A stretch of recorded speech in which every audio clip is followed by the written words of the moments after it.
Alrighty, so we are back on a Wisco Fanatics Tuesday night. It's been a while, been a hot minute since we had a Tuesday night show with all the guys. Today's show, we're going to be going through the Packers pending free agents, and then 5 free agents on each side of the ball, and then 2 trade ideas for each of us. So you'll get 8 total trades, although some of them will be the same as us. So we're going to hit the intro, and then after that, we will bring in our guest as well. Welcome to another live episode of the Wisco Fanatics Show, where we discuss the Packers, Bucks, Brewers, Badgers football, and basketball from an optimistic perspective. Wisco Fanatics is brought to you by Cardboard Legacy, Wisconsin's most complete sports card shop. Buy, sell, grade, and consign all at their location in Oshkosh. Alrighty, so we are back. Mike, welcome back. Good to have you back. I've been excited to have you back on a show, and now we got you for the Packers pending free agents and free agency targets and trade ideas. So we're excited to get your input on all of that. So it's good to have you back. How's your off season going? It's going all right. I mean, it's been pretty low key so far, other than the fact that when I was at the Combine in Indy last week, I caught a cold, so my voice isn't the best right now. So I apologize for that, but I feel better than I sound. I'm hoping to be coming out the back end of it here. And I mean, since you're at Combine, you already know the Packers' entire draft board, and you can tell us exactly how it's going to go, right? Yeah, I get to look at it every day. I take pictures with my phone. It'll be interesting. Not as many picks for Goody going into the draft this year as the last couple of years. So we'll see what he can do and what he comes out with. All right, so we do have a little bit of news that already came out between the last couple days and tonight, being mainly the re-signings of Isaiah McDuffie and Brandon McManus. So we have 2 guys back already that we know of on the Packers pending free agents. The other guys to be keeping an eye on: Andre Dillard, A.J. Dillon, Josh Myers, Tyler Davis, John Fitzpatrick. Those are some of the other guys. So, Bryant, I'll start with you. Are any of those guys the guys that you would want to bring back? Honestly, no. For me, the 2 that I was interested in Brandon McManus, who finally brought some sort of stability to that position, was a huge signing in my opinion. And then I did look at Isaiah McDuffie, and I was like, well, if we bring him back for a depth piece, that's fine. And so coming into it, those were the 2 I really thought we might look at. It'll be interesting. The other one I want to kind of keep tabs on a little bit is Josh Myers' market and see what we're doing there versus who else is, a couple other really good centers on the free agency, roster that we can look at. So I'm kind of going to keep an eye on that one. For me, I think it's probably time to move on, but sometimes I feel like the Packers get defensive, and it's like, oh, someone else wants to sign them, so we're gonna hurry up and sign them. So we'll see what happens there. Simon, any of those guys that you want back? The unrestricted guys? Yeah, the pending guys. So the only other one that I would maybe be interested in is, it's hard to imagine losing Jair Alexander and Eric Stokes. So if they could strike maybe a deal, like a short-term deal with Eric Stokes as a prove-it deal, he's still young. I think injuries kind of derailed his career, but I thought he played decent enough at the end of the year to maybe he could still show out. So I wouldn't be mad if they offered him a small prove-it contract. Can see that. Jake, what about you? No, I think we're good. Yeah, I think we're good. I think McManus and McDuffie. There's some pretty interesting free agents out there talking about the cornerback, defensive line, linebacker position. There's some interesting guys out there, some vets that I think would fill some spots a lot better than the guys that we have leaving. I still think there's a route of bringing back Josh Myers, maybe just if I don't know that he's going to be interested in a short-term deal, but if you can get him to maybe on a 1-year deal to kind of give Jordan Morgan maybe a little bit more experience, and then maybe if you want to bring John Fitzpatrick back as tight end 4, I guess I'd be okay with that.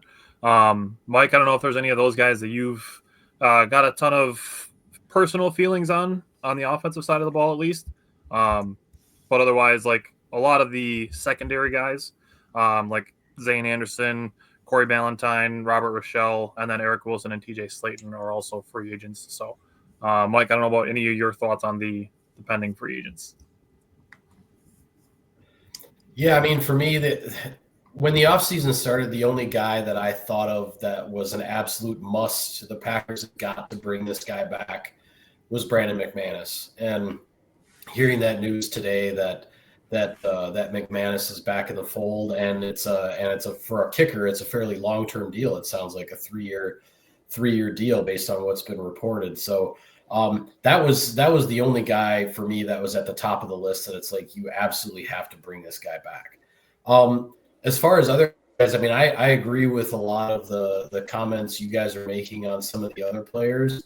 I am curious to see what happens with Josh Myers. What kind of market he's going to have. Goody at the combine, he really made it sound like the Packers are going to pursue re-signing Myers just by the way he phrased a couple of his comments there. As reading between the lines a little bit, I just get a feeling that they're going to try to re-sign him. Now, of course, if the price just goes above what they're comfortable with, then the Packers are like, hey, we set our value, and if it goes above that, they're fine with saying goodbye, and that's the way this business goes. So, the only other guy that I would mention, in addition to the ones that you guys have already talked about, maybe would be TJ Slayton. And I know there's been so much focused on the pass rush and improving the pass rush and everything in the offseason. The one thing that I keep kind of harping on, I don't want it to be like my hobby horse, so to speak, but this Packers defense made some huge strides against the run. I mean, where this team ended up defensively against the run in 2024 compared to where it was for a lot of years leading up to Jeff Hafley taking over as defensive coordinator.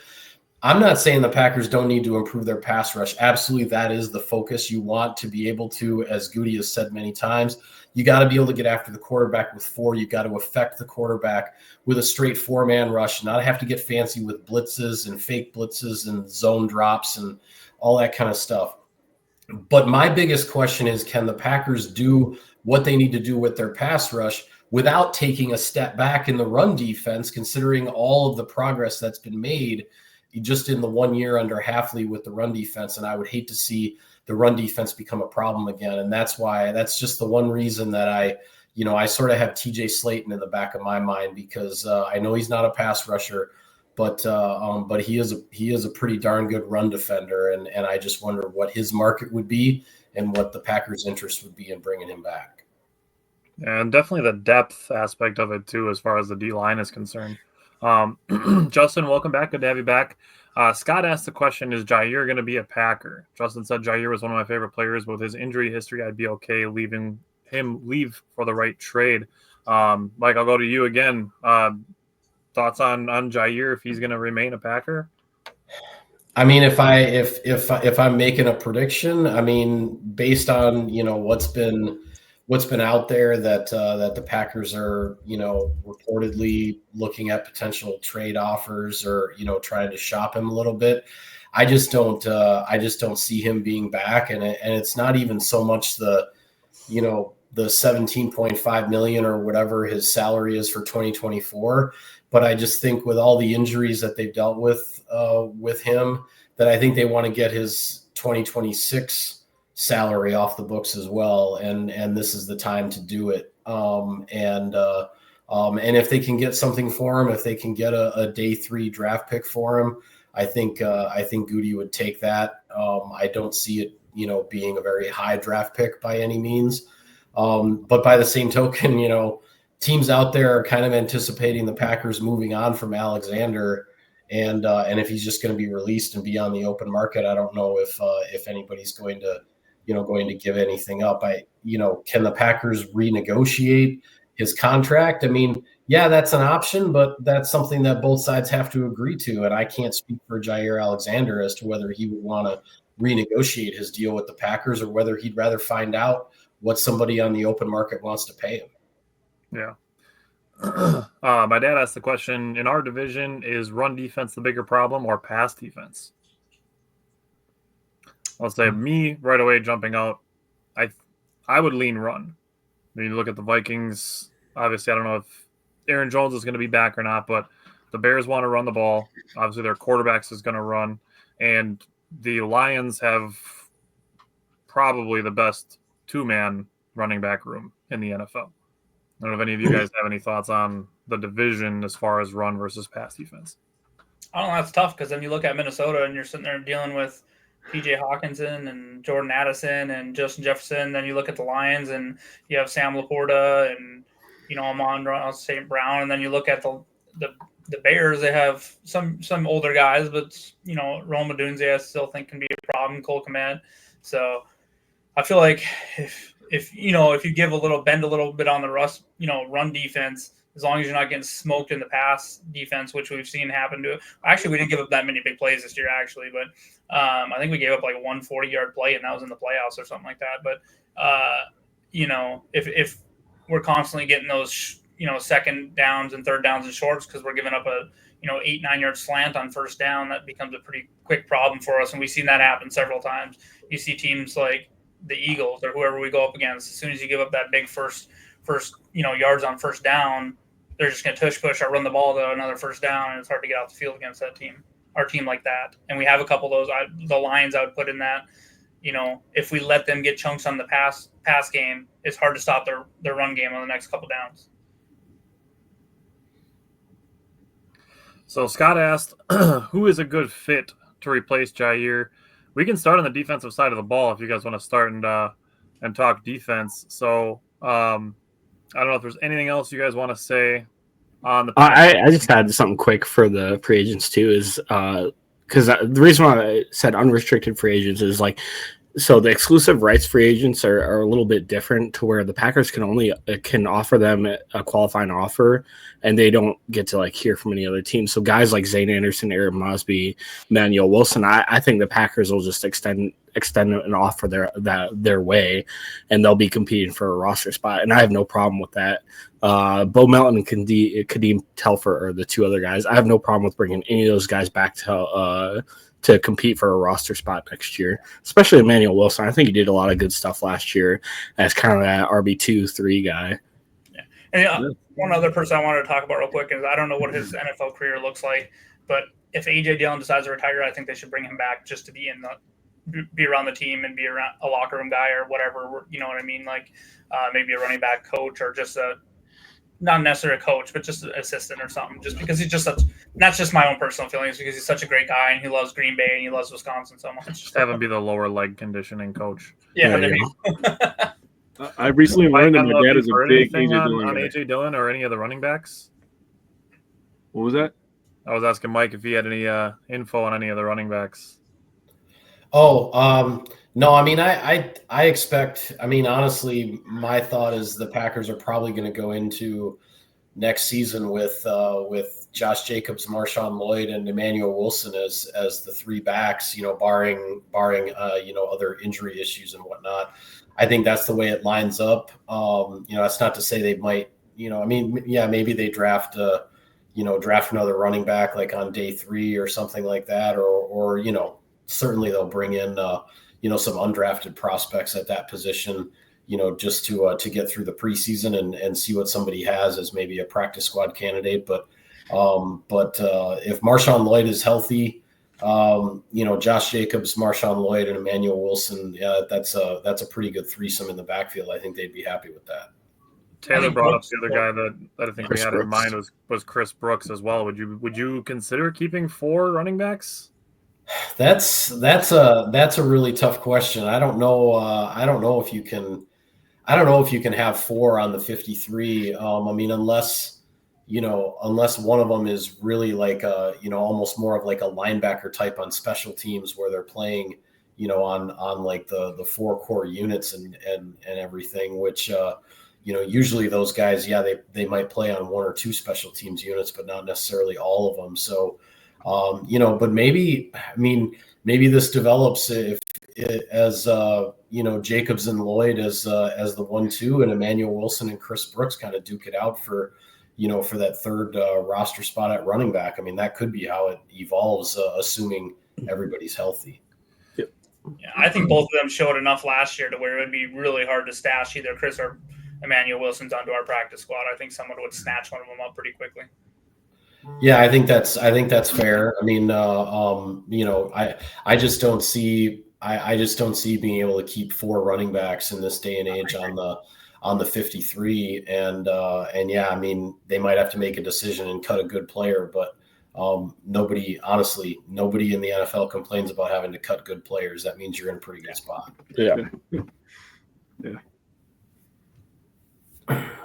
Taylor asked the question, Wilson or Brooks, which one would you rather have? I think if we're looking just last season, we kind of have the answer on that one, and it's Emmanuel Wilson. Yeah.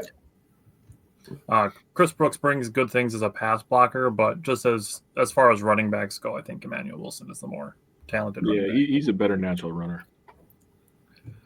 All right, so we can go to the defensive side of the ball to kind of start answering questions. Scott asked questions about replacing Jair Alexander, and I think we're going to find some of these guys that are going to play the same position as Jair and Stokes and Valentine and Robert Rochelle as far as cornerbacks are concerned. So you guys want to go 5 all the way around, or you want to go 5 through 1 and then each of us go?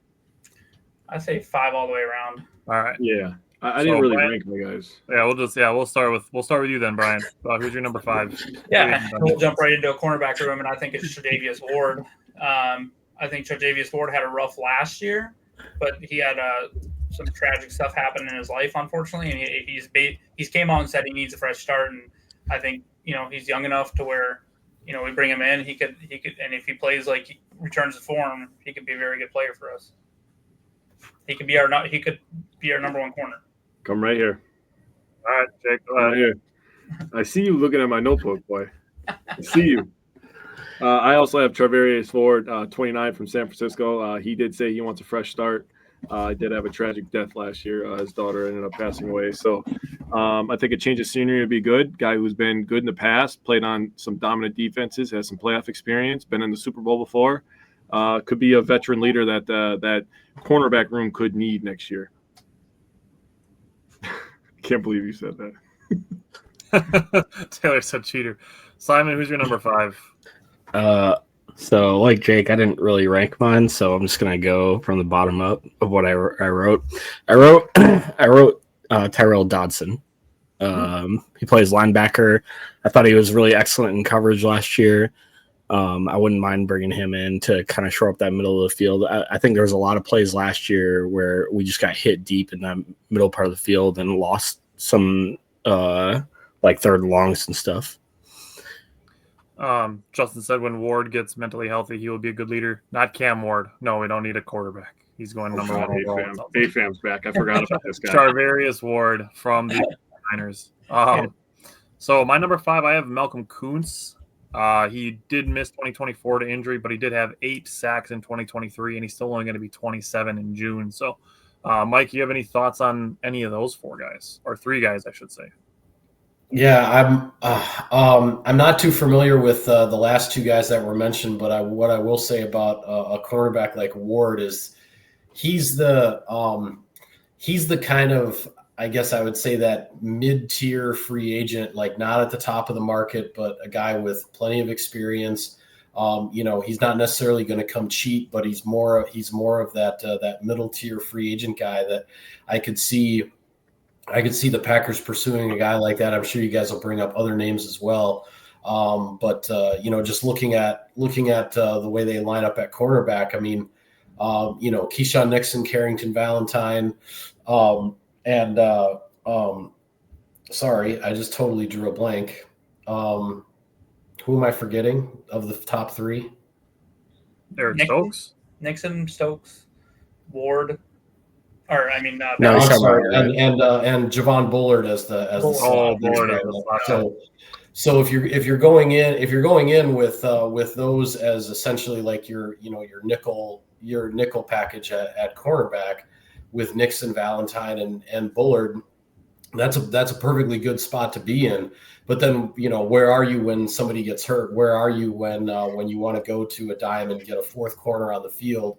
as opposed to, a dime defense being with a third safety, which is another package. But so I think the cornerback room, now we'll see what they do with Stokes and Ballentine and guys like that, if those guys come back or not. But the depth of the cornerback room is what I'm really curious about as far as how it evolves here this offseason.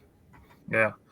Justin, I'll come back to your guy if he doesn't show up on any of our lists. But Brian, give me your number 4. Wait, hold on. Let me go. Because I had Malcolm Kuntz as my 4. Oh, nice. All right, I like it. All right, Brian, who's your number 4? So, well, real quick, Justin, that guy was my number 6. But my number 4 is because we need to help in pass rush. He would be a pass rush specialist, and I put Khalil Mack. I know he's going to come in. He's going to be on those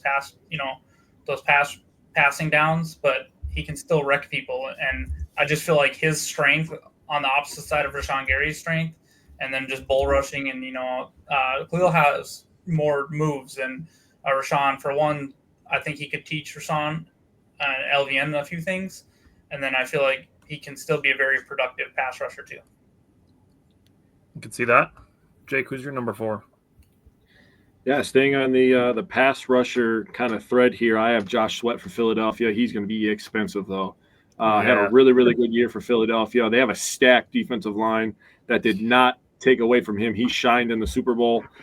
He did take a pay cut going into this last season in 2024, so he's probably going to look to get paid a little bit, but 2.5 sacks. In my opinion, when you stack up the Packers defensive line, what's the one thing they're missing? They're missing a guy with speed who can bend around the corner. That's Josh Sweat. He would be an absolute home run hit if that was able to happen. Yeah. Afam said he'd give Mack a 2-year deal. That would be interesting. Justin, I'll come back to those guys as well if they don't get to him either. Number 4, I have Asante Samuel Jr. from the Chargers. He is too small. Okay, here's the thing. He is let me say my clever thing about him and then we can talk about him. Okay. He is great value Trayvon Diggs.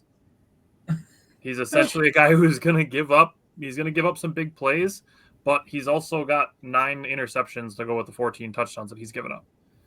He does have a 91.4 NFL QB grade, so it's like slightly under the average, but he is basically a guy who, if you wanted to bring in somebody who's got kind of like a feast or famine type cornerbacking, if you're like, all right, we're going to stick a guy out there that's going to get burned sometimes, but he's also going to take some chances and get some interceptions.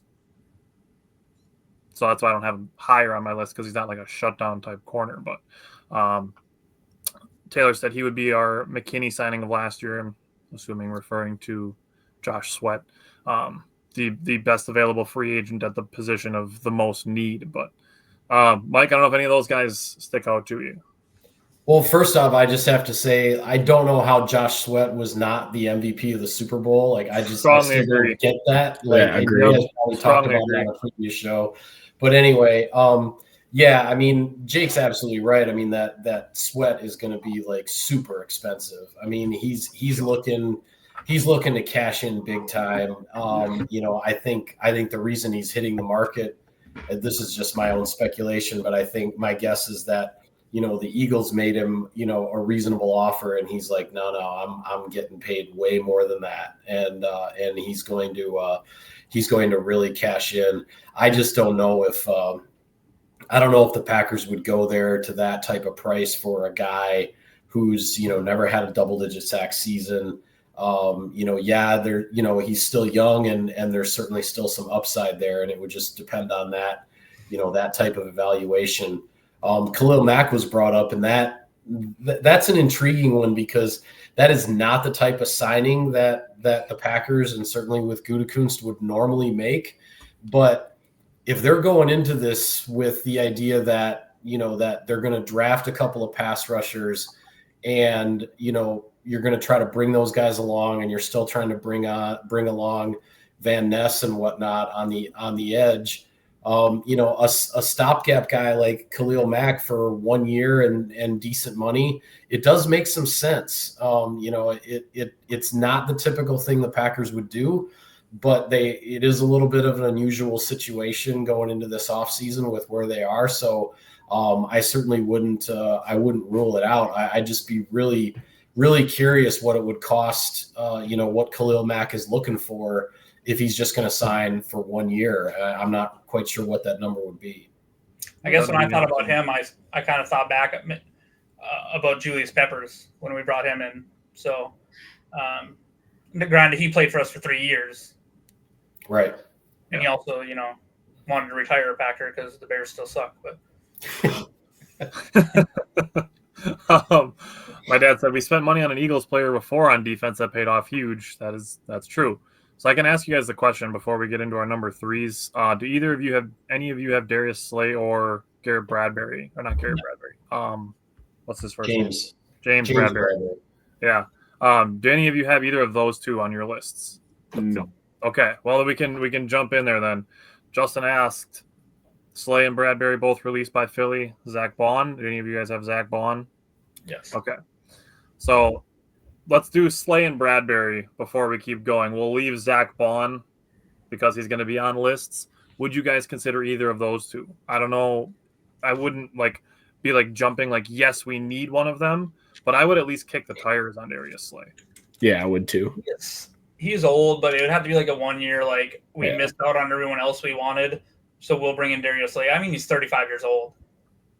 So yeah. Slay is really the only consideration here. Bradbury's kind of cooked. Let's just call it what it is. He's kind of always just been mid anyway. he's pretty cooked. All right, let's go to number three. I'll just jump in because Josh Sweat is my number three. I think when we're talking about what he's going to want to get paid, I feel like he's going to want to be around Chris Jones' money. He's going to He's going to want to be around $30 million a year, and that's. So, real quick, I'll jump ahead because Josh Sweat is my number two.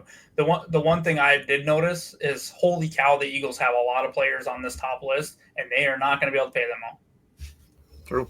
So Milton, I think his name is, and then they have Sweat, and then they have Bond, and then they just paid Saquon today, $20 million or $36 million guaranteed. So it's gonna be interesting what that team does. Yeah, Matthew, we're gonna come around to offensive guys, but Myles Garrett might pop up in the trade section that we're gonna do a little bit later yet too. So, Bryant, I'll just let you switch your 3 and your 2. So if you brought up Josh Sweat, save your number 3 for when we get to the 2s. They're pretty close to each other anyway. Okay. Jake, who's your number 3? That's where I have Zach Bond. I wrote pairing Zach Bond with Cooper would give the Packers a really, really stout nickel package and one of the best linebacker tandems in the NFL. You want to talk about speed, covering sideline to sideline, being able to cover running backs, tight ends, taking away that middle of the field, and you want to keep the run defense good, as Mike said before.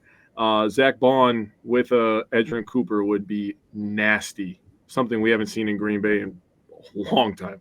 That would be very interesting. Steve said Spot Track has market value for Josh Sweat at $18 million. Sign him right now. I mean, if you're going to take away Jair $17 million, you might as well just throw it at a pass rusher, right? Yeah. Simon, who's your number 3 or third on your list? You're good. Josh Sweat was my number 3. Okay. I just didn't want to interrupt. We kind of beat that dead horse, so. Yeah. I thought I was going to be the only one because he's going to be so expensive. Well, that was one of the reasons why I considered him leaving him off my list. Is I don't know how much money Goot wants to put in the edge room with no guys that have over 10 sacks in a year. So this concludes our round of Philadelphia free agents. Mike, any of those guys stick out to you that you would want? Well, I mean, I'm not denying the year that Zach Bond had and what he did for that Philly defense, but based on everything that Goody has said about Quay Walker, and he envisions him as a long-term piece of the defense, and then we know where Edgerrin Cooper is headed, and as a guy, I just don't see the Packers spending the money that it's going to take to bring in Zach Bond based on what's been said, and what they have right now. Yeah.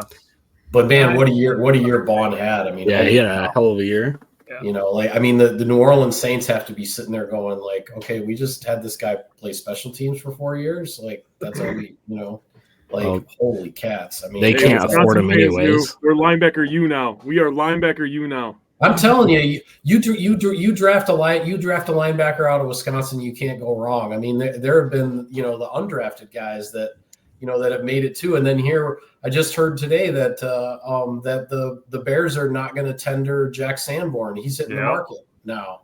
You know, and it's just like all these Badger linebackers, all they do is step in and play and produce. And they're Andrew really, Van really Ginkel's a solid perfect NFL example players, in and yet Minnesota. they hop around to all these different teams. TJ Edwards and you know, Zach Vaughn, all these guys. It's crazy. Andrew Van Ginkel had a great year in Minnesota. Yeah, absolutely. All right. So let's go to number 2s. And Brian, give me your number 2 then. Well, that's where I had Josh Sweat, but my number 3, funny enough, was Zach Bond. And I agree with you.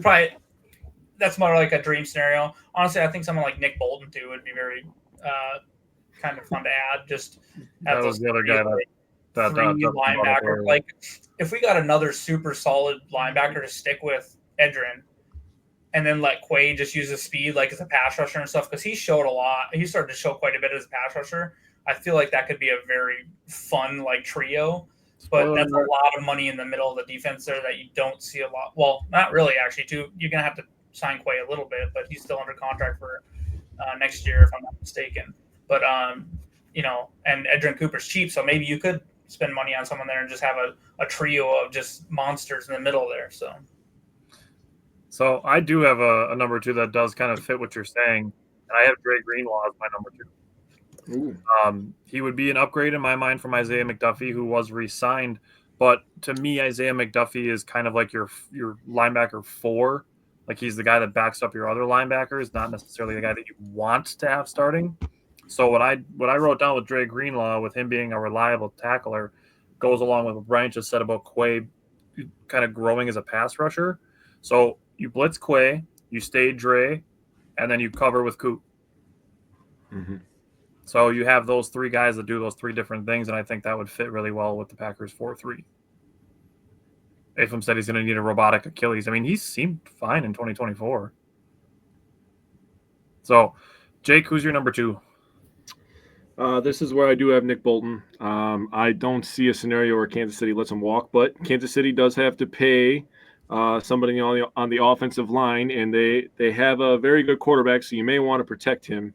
So they have some decisions to make here. They still are trying to get a star wide receiver over there. Maybe a Devontae Adams could go over there, maybe try to win a ring. Don't even put that into the ether. I'm just saying it's a possibility.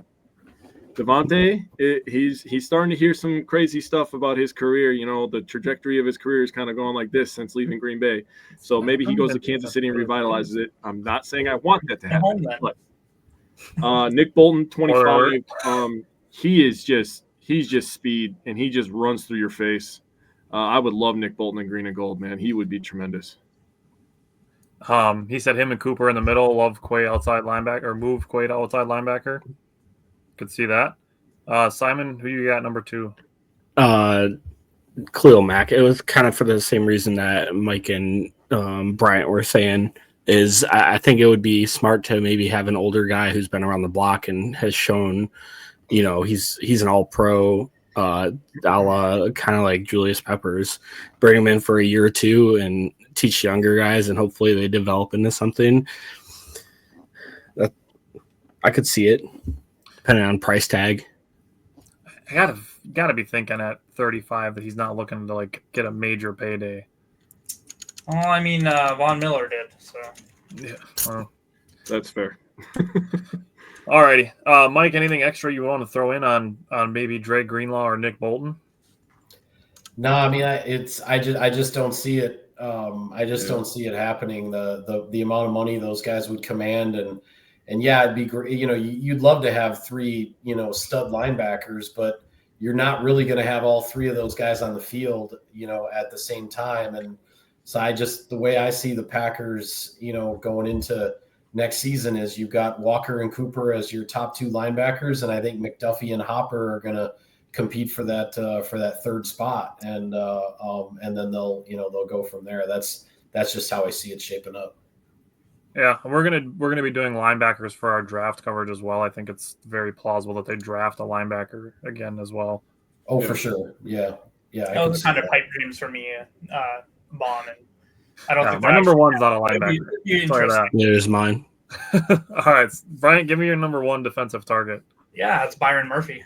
I feel like he could come in, step in, and be the number one corner for our team pretty easily, and just solidify that position. 27 years old, kind of coming into the, not I won't say back end, but late prime years of his, still playing very well. So I think Byron Murphy would be a huge signing for us.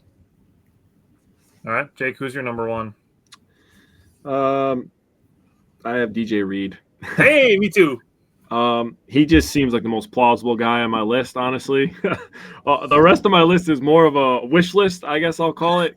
But DJ Reed makes a lot of sense. Veteran, been in Seattle, been in New York with the Jets, played with a lot of talented players, been in some big-time games. Obviously not happy with how the Jets were last year. Nobody on the Jets is happy with how the Jets were last year. So I think he would make a lot of sense for Goot. Talking about what Mike was talking about before about, the kind of signings that the Packers make, DJ Reed kind of feels like a Packer signing. And I have his numbers written down. He actually had the number 23 PFF grade for corners that played at least 50% of snaps. He had the number 38 NFL QB rating and coverage. And he kind of fits the Packers type of size and weight kind of guys that they go for. I think he could be kind of a reliable. Yeah, he's a little shorter than what they usually go for. He's 5'9", 190 pounds. So that's why I stuck away from him, was because I don't feel like the actual draft or take a quarterback below 5'10". But okay. But outside of that, when it comes to free agency, Goot doesn't really care about that stuff because when you look at Zadarius Smith and Xavier McKinney and stuff, that's not guys that they would normally draft. So they're willing to forgive a little bit more when it comes to free agency stuff. And I view him as more of a slot corner as well. If they've proven they can play, I think that at that point you take the size away a little bit. So DJ Reed is a very good player. I wouldn't hate that either. Simon, who you have number one? Okay, so this is because I also thought about putting Byron Murphy or DJ Reed, but this is strictly for I think a little bit of cost effectiveness too. I have Paulson Adebo. So he was a little hurt. He got hurt last year. I think he broke his femur or something, which isn't it's not like a career ender or anything. So I think they get him a little cheaper. I think he's still a hell of a player. I think he'd fit right in with Jeff Hafley's system. For sure. Steve said McDuffie played about 40% of the snaps last year, probably less in 2025 if Quay is healthy. That's fair. Mike, any of those DBs stand out to you? Yeah, I mean, the only question I have about Reed in terms of whether the Packers pursue him or not is the size question. The same thing, a little bit of the same thing with, and I can't think of his name off the top of my head, but the corner from New Orleans who's hitting the market. Paulson Adebo. Yeah, Adebo. He's a little bit on the smaller side as well. That's where I guess just my gut says that if they're going to spend big, on a cornerback, I'm more in line with what Brian said, that they would go with Byron Murphy, try to go after him because of the size, and he's certainly still young enough at 27. I don't think even though he's been in the league 6 years now, had 4 with Arizona, 2 with Minnesota, but 27, they're not going to be concerned too much about the age there. I just think from a size perspective, I think Murphy is maybe the more likely target, but that's just a gut feeling. Yeah, I looked at Reed as more of a slot guy with the comments and actually just the play of Keyshawn Nixon being better on the outside, that maybe they would consider kind of a slot corner with DJ Reed. I just wonder. Yeah, and I just wonder with the fact that Nixon is 5'10", and then if you're going to go out and spend big money on a cornerback and you're going to bring in another cornerback who's 5'9", that's hard for me to see. That I think the matchups there start to maybe get a little bit difficult. Like I say, my gut is that if they're going to spend on a cornerback, it's going to be somebody with some size like Murphy, or as we said before, if they go more of the mid tier, a guy like Ward, who has more size than a guy like Reed or Adebo. Alrighty. Anything else you guys want to say on the defensive side of the ball? I know we brought up most of the guys that are free.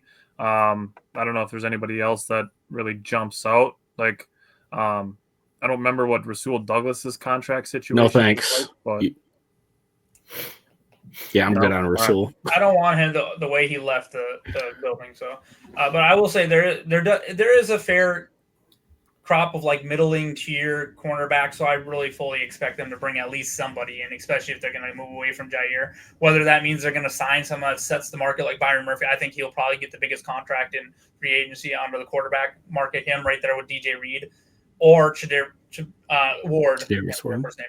But that I think that's like a middling tier one we'd like, but I feel like he's like, there's a top tier is Murphy, bottom tier would be like Slay and them.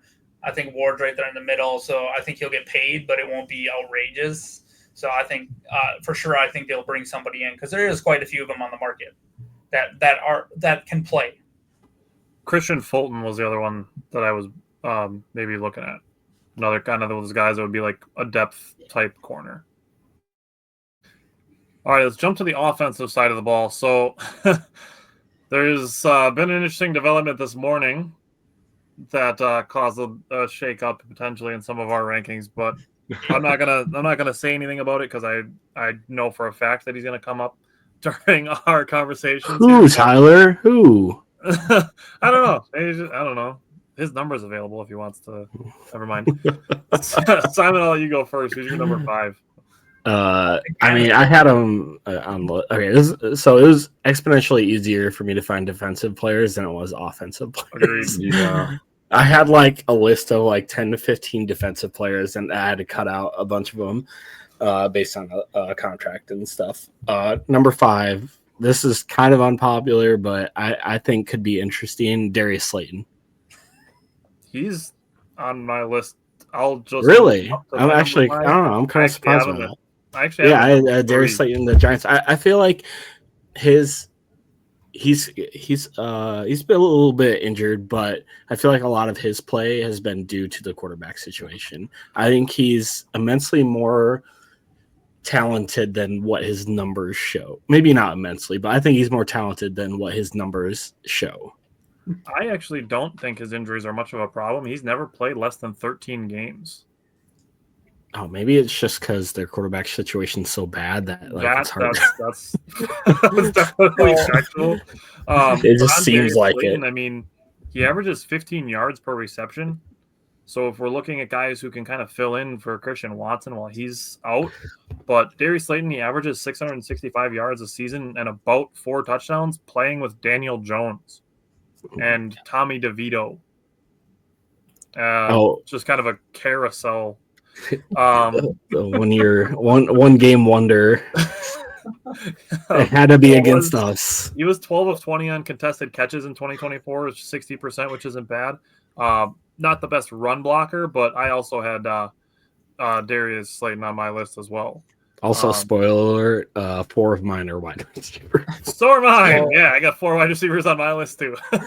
Jesus. Before a certain someone became available today, my number 5 on my list was Darius Slayton, and for exactly that reason, 3 seasons over 700 yards, ran a 4.39, 6'1", someone that can stretch the field. So I had Darius Slayton on my list as well. I didn't want to have 3 wide receivers, so I put my 5th one as, and this one is kind of an interesting one, but I put it as Mekhi Becton, and that's because I thought at guard he was absolutely destroying people, and I was thinking of it more as if you sign Mekhi Becton, that might free you to kick somebody like an Elton Jenkins or Zach Tom or whoever else inside to play center. So I think that could be an interesting, just have this huge mauler that's going to block for Josh Jacobs on the line. So now Darius Slayton, yes, I had him as 5. I removed him because there's someone else that hit my list. So I slid in Mekhi Becton there. I like it. Jake, who's your number 5? I didn't change my offensive rankings, even though that somebody became available. But before I knew they became available, I had DeAndre Hopkins.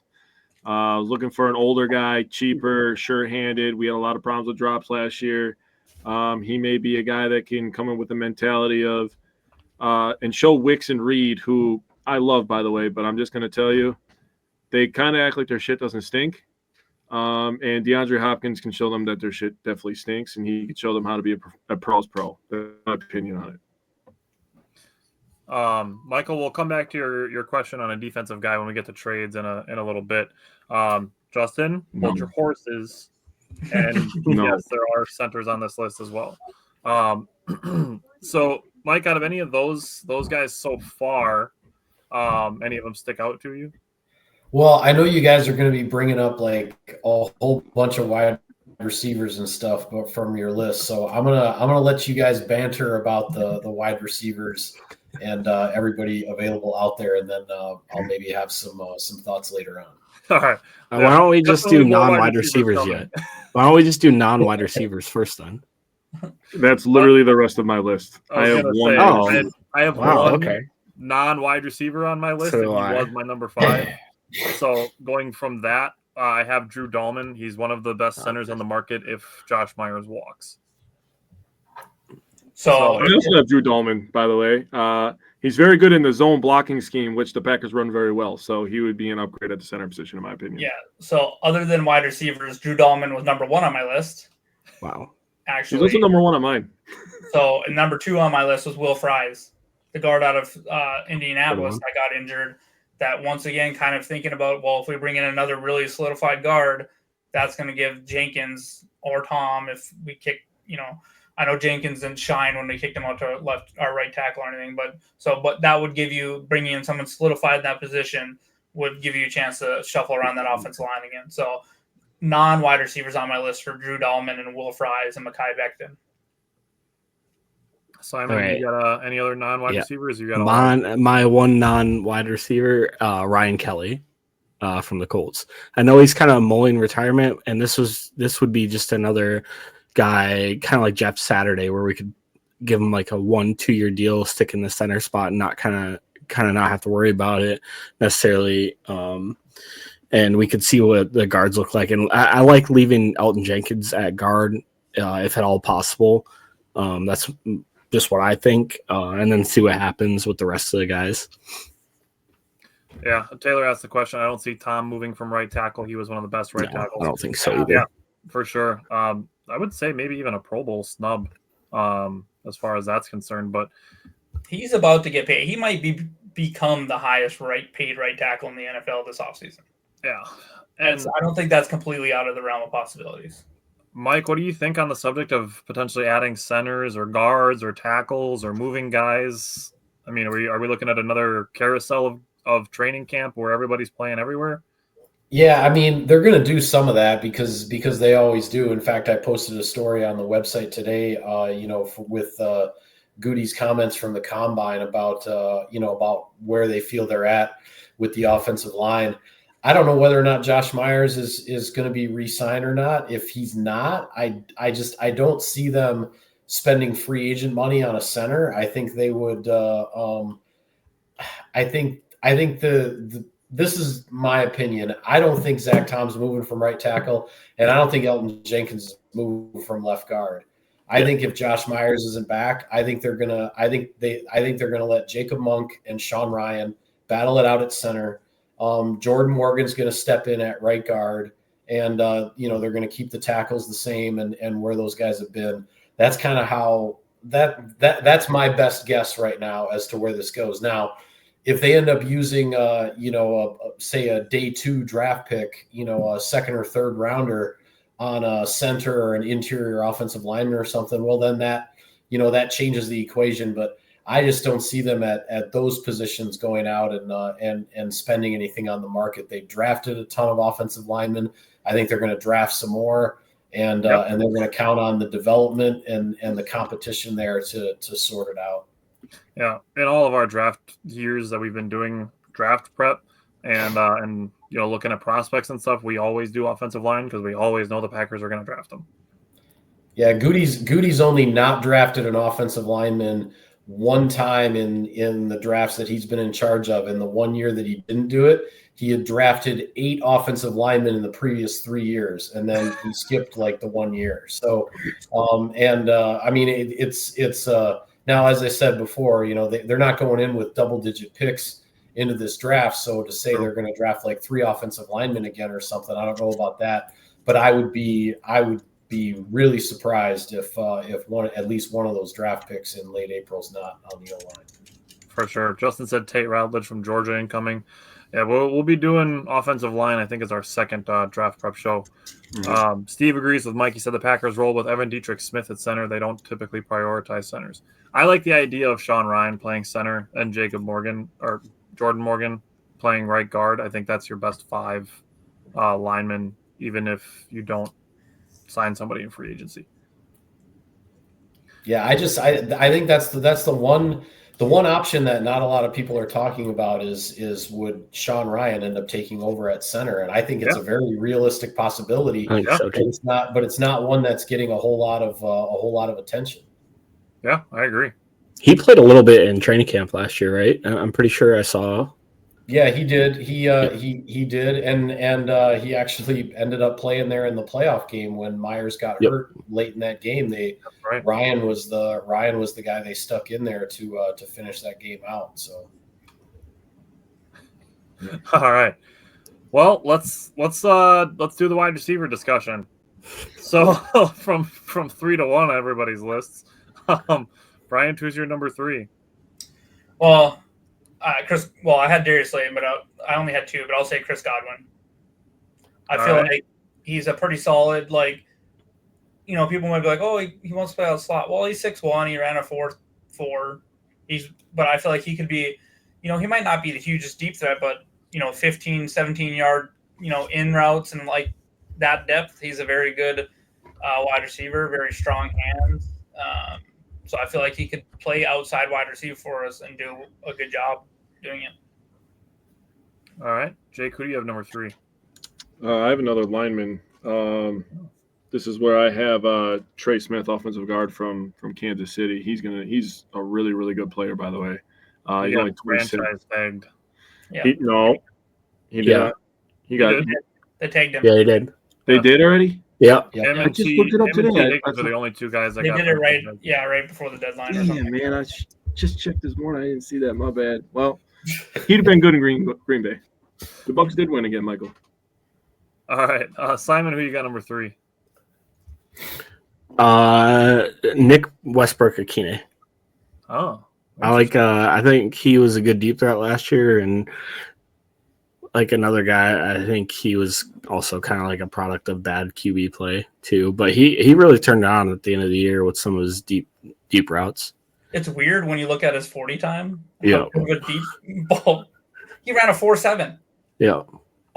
He's like smoking people down the field every time red zone go to the Titans game. It was him running in for a 70-yard touchdown. I have kind of a similar tiered, what I would say, wide receiver. I do have Darius Slayton above this guy on my list, but I have Josh Palmer from the Chargers. I think he would be kind of a good deep threat in Watson's absence. I like his combination of size and speed. He's got 271 targets and 184 receptions in his career and only 13 drops. I think he had a part in making Mike Williams expendable for the Chargers. So, Mike, I don't know if there's anybody from that group that kind of stands out to you at all. I'd feel a lot better about Palmer if that Chargers offense hadn't been so putrid in the playoff game. That was just a disaster for Justin. Hard to watch. Felt absolutely horrible for him. But no, I'll let you guys keep talking about wide receivers. Go ahead. Justin said Nikhil Westbrook-Akine had half the catches and double the touchdowns of most wide receivers this year. Yeah, that'll get you. Okay. That's Titans gonna tighten, I guess. All right, number 2, Brian. Who's your number 2? Yeah, the only last wide receiver on mine is Devontae Adams. I mean, I get it. So the whole thing about this whole wide receiver class for this free agency, there's no one that, even with T. Higgins, where he was potentially going to be free agent, that dude's missed like half his games. And we're sitting here talking about Jair being gone. T. Higgins has missed a bunch of games. So there's no one in this free agency class that I feel like is a really, really big needle mover for us. I feel like it's going to be someone that we can put in to help us. Hopefully, if we drafted someone this year, gives them a year to really kind of develop, and these other young guys, a chance to develop, and Christian to get healthy. So I feel like if you're going to do that, you might as well go for someone like Devontae Adams, who's going to be a game changer for you, but he's not a long-term plan. It's a 2-year plan with Devontae Adams. So that's why I put Devontae Adams. I like it. And Jake, who's your number 2?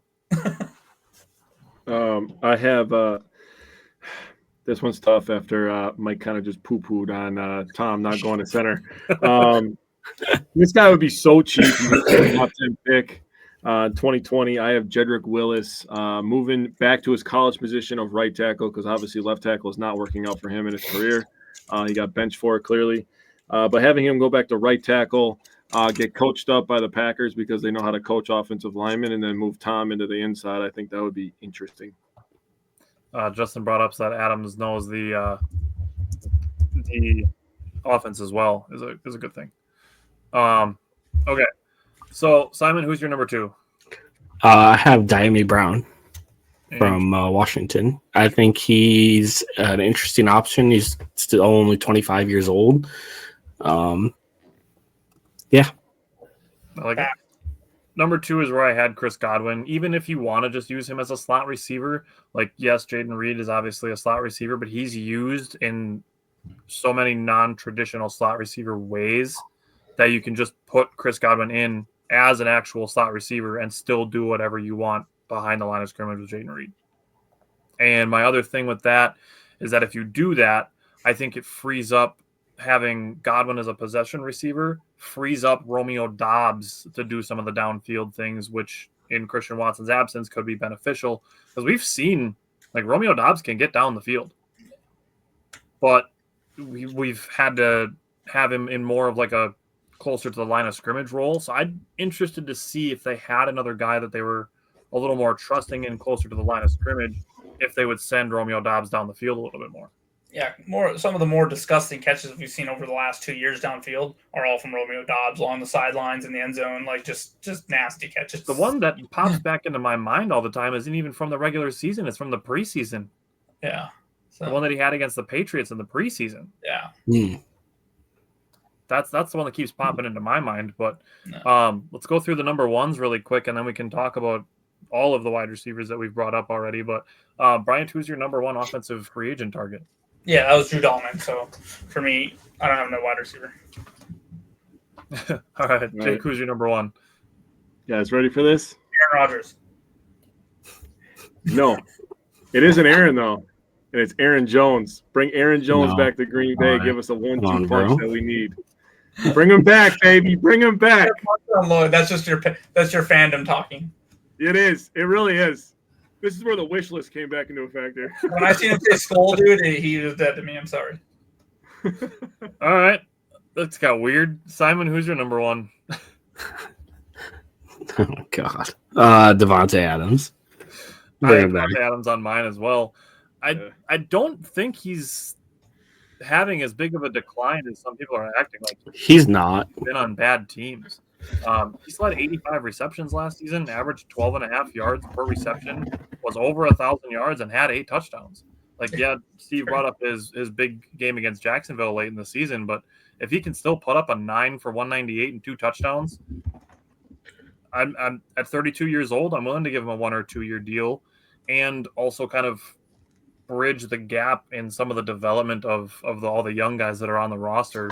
So Mike, Darius Slayton, Chris Godwin, Josh Palmer, Devontae Adams, Diami Brown, all the wide receivers, any of the wide receivers, none of the wide receivers.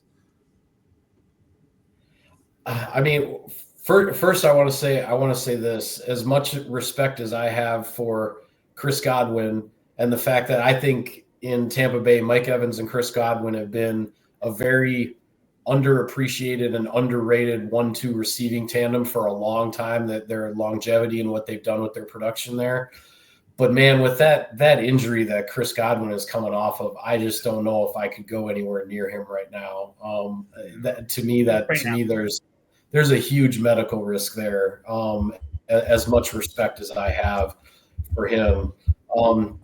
The only free agent receiver, quite frankly, that I would be totally on board with the Packers bringing him back if it somehow worked out would be Devontae Adams, because he could step into the offense there'd be almost no transition period or very minimal transition period. I agree with you, Tyler, and that I don't think Davante Adams is in the type of decline that some people seem to claim that he is in. But honestly, like that's the only guy that I would go out there for to get as a wide receiver. Otherwise, I'm just a believer that, and I know the Packers wide receiving core last year did not perform up to expectations, and the growth and the progress that was counted on wasn't quite there over the course of the entire year.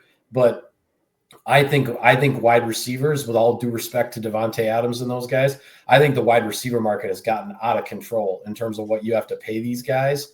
And to me, the college game, there is no position that college football cranks out more and more often than wide receiver.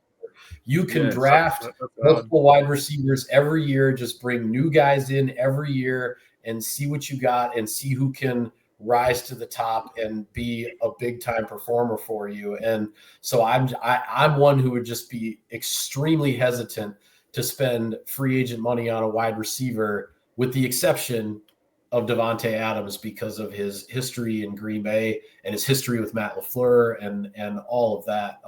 That would be the one exception for me. Do you think Brandon McManus would be willing to give him his number back? That'd be interesting. I don't know if I can't remember what number did McManus have in Denver. I don't know. I have to look it up. Number 8, maybe. He was number 8.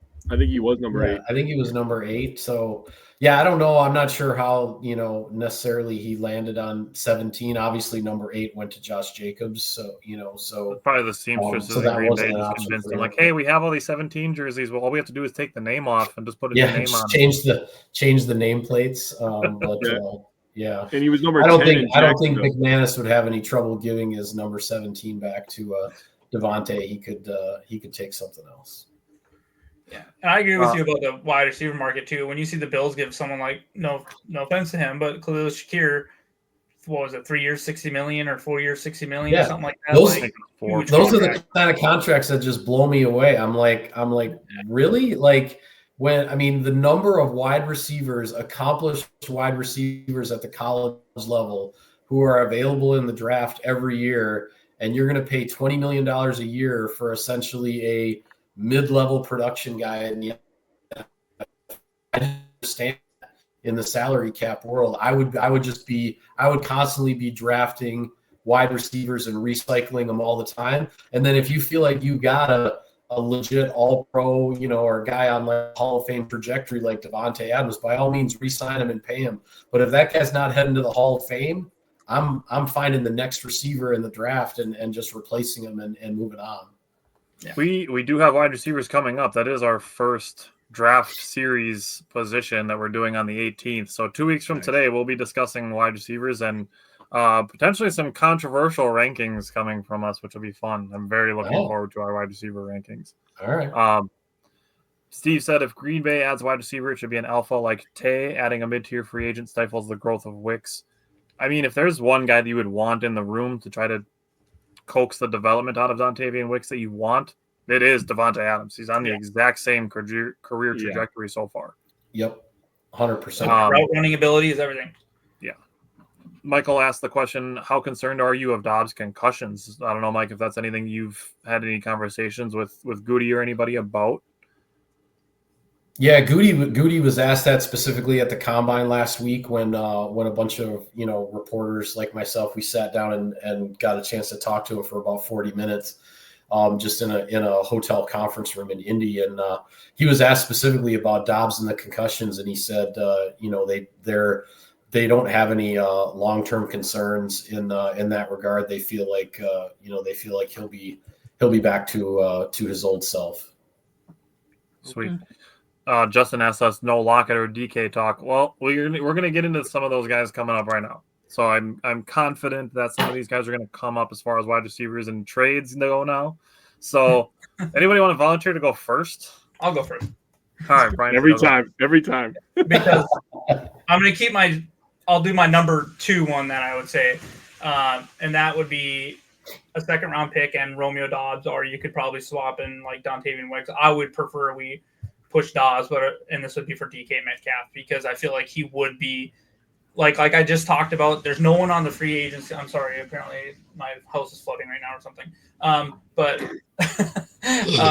so no big deal. No big deal. Free agency market. That's going to be a longer term answer. If you were to trade for DK Metcalf, that's probably at least a 3 or 4 year answer of someone you're going to have that position that can stretch the field, that is a big dude, that can run block, that can be mean and bring some attitude. So that's where I fell on that pick with DK. And of course, I had him on my list, and then it all came out at the combine. They were on my notes on my computer talking about DK. So because I think he would be, the size and speed we're kind of missing out of the room without Christian Watson. I do have one request though. Leave the binky in Seattle if you come to Green Bay. I'm not down with that. Jake, you have a wide receiver trade? I do. I was trying to keep down a secret because I told you that in confidence, but I'm going to put it out there. I'm just saying because we're talking on wide receivers. Let's just keep it consistent because I have a wide receiver trade also. All right. You want to go last, and you can give yours last? No. I'm ready now. The stage is mine. No, I'm ready now. Here we go. Jair Alexander, a 5th and a 6th to the Dallas Cowboys for CeeDee Lamb and next year's 5th round pick. What do you say? Dallas has got to blow it up anyways. They are a trash can right now.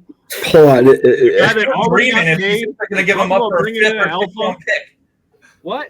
You are dreaming if you think they're going to give them up for a 5th or 6th round pick. We and might Jair. get it. We'll be lucky to get a 7th for Jair. We're trying to dump that salary. You got to throw in a 1st for CeeDee Lamb. I'm absolutely sorry, but I'm all on board with CeeDee Lamb. So let's get that out there. If you can get him, and I would throw in our 1st. But for a 5th and a 6th in Jair, I mean, they do a lot of dumb stuff in Dallas. That would be pretty stupid on their end. See, the only reason I said that is because Jerry Jones is just taking his family and making them all in charge over there, and we've seen Jerry Jones' history over the last 30 years. So that's why it's like, hey, it might work. You never know. Justin's throwing strawberries at you again. You son of a... Not the strawberries. Yeah, I know. I know I have to give a higher pick, but... Simon, do you have a wide receiver trade at all? I do. I kind of went... Madden mode and forcing trades like Jake? Dude, I actually tried that on Madden and it worked. I shit you not. Nah, on what? Rookie mode? What are we talking about? I'm playing Superstar, first of all. Salary cap turned off. Yeah. No, it's fine. Okay. I kind of try to go a little out of the box, or outside the box. I'm not very good at trades. Trades I feel like are very hard to come by in the NFL. And both of the guys I have are interesting because they've both been injured players that I think we could get for a little cheaper. I have Chris Olave. Oh, interesting. That was one of the guys he had a wide receiver trade. That was one of the guys that I guessed, actually. Oh, good one. Yeah, I'm not very good at like putting together trades, but I feel like you could get them for like a 3rd or so. The Saints are in they're in a dumpster fire right now with cap space. And I know he's maybe a couple years down the road for a contract, but I feel like they're literally going to restart their franchise really soon. Like that team is so old, and they're going to be looking for draft picks for any of their guys to restart. I feel like we get Chris Olave for a little cheaper than what you'd want for like an alpha wide receiver. Yeah, I mean, they showed it with Lattimore already that they're kind of ready to blow it up a little bit. Justin brought up Alec Pierce from Indianapolis, sparking any interest. I would have interest. That would be in a good Pierce, one. I don't That's think a good the one. Colts would have any interest in really trading him. I think Olave would probably take a 2nd at minimum because he was maybe, yeah. But that's an intriguing one that I didn't even think of. I think that. So I am glad we'll have 4 different players to potentially throw at Mike to shoot all down with all of his quiver full of arrows. But I have Christian Kirk for a 4th round wide receiver. Ooh, good one. That's a good one. The Jaguars have their wide receiver of the future in Brian Thomas Jr. They are going to need more draft picks with their new coach. He's making $15.5 million, which I don't think is crazy. as far as the wide receiver market is going. He was 18 yards short of 1,000 yards in 2021. He had 1,108 in 2022. He was on pace for 1,100 in 2023 before his injury. So I think Christian Kirk for maybe a 4th or maybe a 5th round pick, I think is something maybe the Packers could do. So Mike, out of those guys, just no on all of them, or first off, I don't think any of those wide receivers you proposed are going anywhere. I don't think those guys are getting traded at all, even with all the noise surrounding DK Metcalf. I mean, it was refuted pretty quickly as soon as that news hit Twitter by a longtime Seattle beat reporter, and he just tweeted, "Metcalf's not going anywhere." I mean, what are the Seahawks going to do at wide receiver if they trade DK Metcalf? Where do they go from there? Like, I just don't see that. I just don't see that happening. And I'll expound on what I said before. I'd rather find the next Romeo Doubs in the 4th round or Dontavian Wicks in the 5th round of the draft rather than give those picks up for mid-level NFL guys that are going to cost too much. While we're on the subject of wide receivers, let's say somebody falls in the 1st round. Would you draft a 1st round wide receiver? If somebody fell to you, if there's a target there, absolutely. I wouldn't hesitate to draft a receiver in the 1st round if that guy's the best one on the board. I mean, I know there's, obviously everybody talks about how long it's been since the Packers drafted a receiver in the 1st round, since Javon Walker in 2004. But there's been some pretty credible reports out there that the Packers had their eye on Justin Jefferson. They had their eye on Brandon Ayuk the year that he came out. Like, if things had fallen a certain way, I think the Packers were going to use a 1st round pick on a wide receiver in those years. And it just didn't fall quite right. And those guys ended up going elsewhere. So I just, I don't think it's like just some hard and fast philosophy that they're never going to draft a wide receiver in the 1st round. Mm-hmm. So I absolutely would not rule it out at all. Interesting. All righty. Do any of you guys have a second wide receiver on your trade list? Oh, no. I thought we were doing one defense, one offense. Okay. So who's all the edge rushers that you guys all have us trading for? Okay. Bryant, give me your other trade proposal. Yeah, and I don't know if this would be enough for them, and this is kind of a pipe dream, but I put our 2025 1st round pick, Lucas Van Ness, and a 2026 2nd round pick for either Myles Garrett or Max Crosby, because I do think they're like franchise cornerstone type of players. Like, if you put Myles Garrett on our defense, good Lord, I don't care about the 1st and 2nd round pick that we no longer have. Because I put almost that exact same trade for Crosby, and I added a 3rd round pick coming back. Yeah. So a 1st and a 2nd for Crosby and a 3rd. So Jake or Simon, either of you guys have Crosby or Garrett? Mm-hmm. I have Garrett. This is actually the trade that I actually cared about, so I thought about this one. So I was reading up on a 7th round pick. Right now. It sounds like the Browns are willing to kind of drag this out, right? They don't, from reports I read, they don't really like this draft. They think next year's draft is better. So I wrote down 2 1st round picks that would include this year's and next year, so they get next year's too, if that's really what they want. You give them LVN, you give them a 5th. All we get is Myles Garrett. I don't give a shit about anything else. I got to get this off my chest, by the way. 1st round picks are overvalued. Yep. I always think of this Family Guy skit when Peter Griffin has a boat and he's getting offered a trade for a box. And he's like, this box could be as valuable as a brand new boat. And he's like, ooh, that's interesting. He already owns the boat, right? That's how I feel about 1st round picks. You could have the 1st round pick, or you just have this guy who's already good. I just give him all the picks. Give him 12 years straight of 1st round picks. I really don't care. All right, let's pump the brakes. No, I don't care about 1st round picks. They don't matter. That false equivalency, but all right. We got to go for it one time in my freaking life, dude. We got to take one swing. And the way that Coop was talking, he was talking about up in the urgency. Send him 7 1st round picks. I really give a shit less. All right, so Jake's willing to sell at least half of his soul for Myles Garrett. Jake, you ever seen The entire soul. I don't need this thing. Draft Day?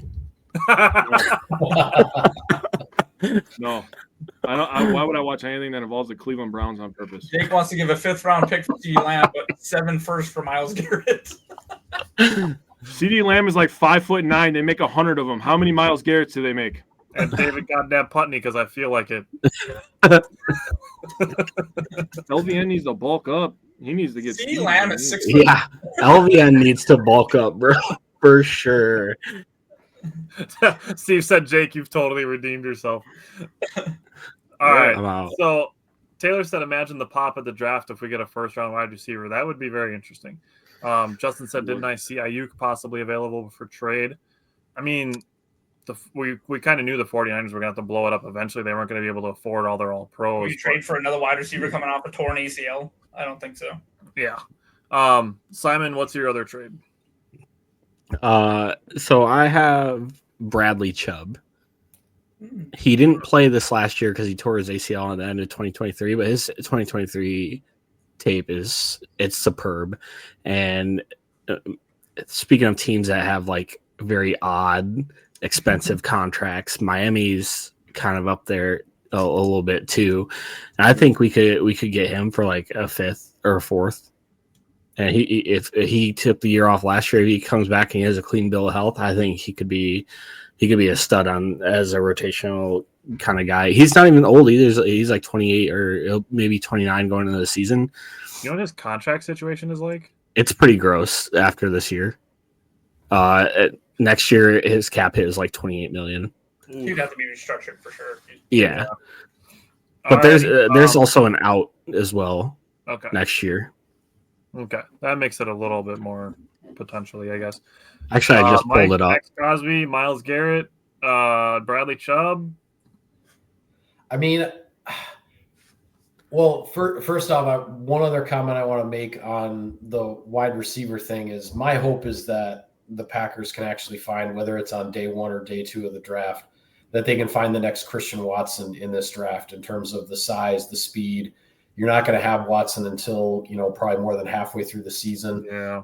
I think that type of receiver is your draft target, and you're probably not going to be able to find that guy on day 3. So, but with regard to the defensive trade proposals, I mean, guys like Myles Garrett and Max Crosby are the guys that, that do give you pause, and they make you think about, okay, as unlikely as it would be for Gutekunst and the Packers to make a move like that, I wouldn't totally rule it out if it costs a couple of first-round picks to get a guy, to get one of those guys who is, literally considered one of the top whatever. Like, Myles Garrett's been a defensive player of the year, and Max Crosby's not far behind. I mean, we're not talking about mid-level, guys here. We're talking about guys who are at the top of their game and at the top of their position group across the entire league. Those are guys that, yeah, you definitely think about it. Is that a move that's going to happen? I would still say it's unlikely. I don't think Myles Garrett or Max Crosby is going to be traded. I think they're both going to be staying exactly where they are. I don't think they're going anywhere. That would be my prediction. But I am not totally against considering making a mega move for one of those two guys if they are legitimately available. If you were Brian Gutekunst and you heard from the Raiders or the Browns that the Lions or the Eagles were trying to trade for one of those guys, would that make you consider upping your offer? Oh boy, that's an interesting one. I think that gets, I don't know. I think that gets tricky. I mean, I think you have to decide what you think that move is worth, and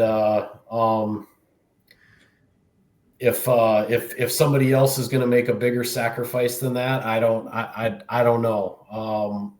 Getting into a real bidding war in that regard. I mean, if the reports were true what would it have been? I guess it'd be like 6 years ago, 7 years ago now. If the reports were true that Goody was thinking about giving up the multiple first-round picks for Khalil Mack, and ultimately the Raiders took the offer from the Bears because they assumed the Bears' first-round picks were going to be better picks than the Packers. Same thing happened with Chase Claypool. Yeah, and that tells you that it's not something that's totally off the table. But by the same token, they're gonna set what they think is worth it, what they think the value is, and if somebody's gonna push higher than that, then they're gonna be comfortable walking away from it. Yeah. Sure. Steve said Cleveland has to make a lot of other moves just for the right to trade Garrett. They're in cap hell. Yeah, that's 100% true. I mean, and what you guys were saying earlier too about like New Orleans and Miami. Their cap situation. I mean, my goodness, they're absolutely in salary cap jail, and it's going to take a while to bust out of that. Yeah. Yeah, I wonder if that could free up someone like Cam Jordan out of New Orleans too. You never know. Or DeMario Davis. Yeah. So speaking of old. Yeah. Old. Good, oh, no. They're fantastic players, but that's the type of stuff that I'm talking about where they're just going to end up blowing up the whole franchise and starting over like real soon. All right. Any other names you guys want to throw out there? I know guys like Garrett Wilson have been brought up. Cooper Kupp has been brought up. Justin said now is the time to pursue Garrett. I mean, the Browns have to at some point be honest that if you don't trade him, you're just going to have a dude who's just going to be pissed to be on your team because they're bad, because they don't have a choice but to have cheap players on the team because they are paying guys that aren't playing for them. Yeah. So I'll say you guys would want to throw out there. Well, I know there was like small hints of Garrett Wilson wanting out of New York. Yeah. I'm a little concerned because he seems a little like Stephon Diggs-ish with his attitude and stuff. But that could be someone you could kick the tires on if they're going to trade him, but that's going to cost you a lot. If we were going to trade a first-round pick, I would want it to be for someone like Max Crosby or Myles Garrett or a pass rusher that's going to change our friend. Like if you put Myles Garrett on our defense, it completely changes the defense because it helps all the cornerbacks. It just helps everyone. He's a Hall of Fame bound player still in his prime that can literally wreck games for people. Yeah, like Khalil Mack did to us the first time, his first game in Chicago. I mean, we still won because the Bears suck, but Aaron Rodgers got hurt and there was fumbles and everything else. And that was all Khalil Mack. So, I mean, that you could, if there's even a fraction of a chance of bringing a player like that, you call them and be like, "What do you need for him?" Yeah. Alrighty. Well, Mike, appreciate you hopping on with us.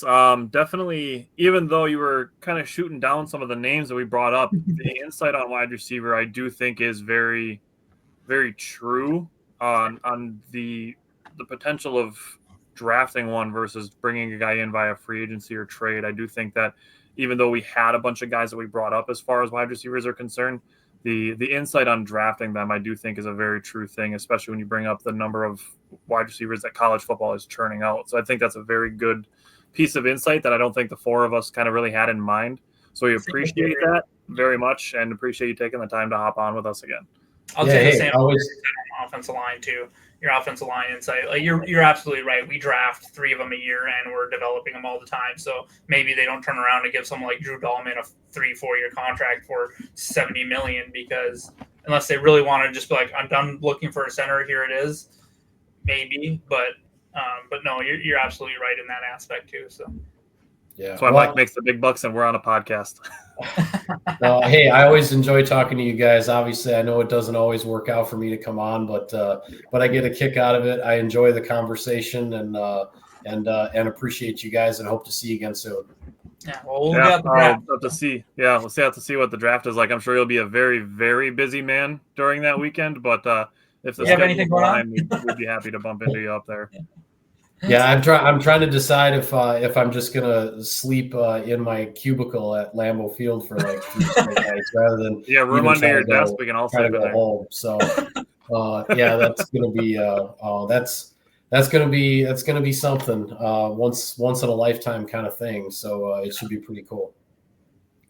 Alrighty. Well, the four of us will be back 2 weeks from tonight, the beginning of our draft series. We're going to be starting with wide receivers. Then we have offensive line and corners and defensive line and edges and linebackers. So we have a ton of that. And then the last Tuesday night before the draft, we're going to be doing live mock drafts. So no show next week, but 2 weeks from now, we'll be back with tons of draft content over the next month following that. So again, thanks, Mike, for joining us and everybody for all the comments. And we will see you guys in 2 weeks then.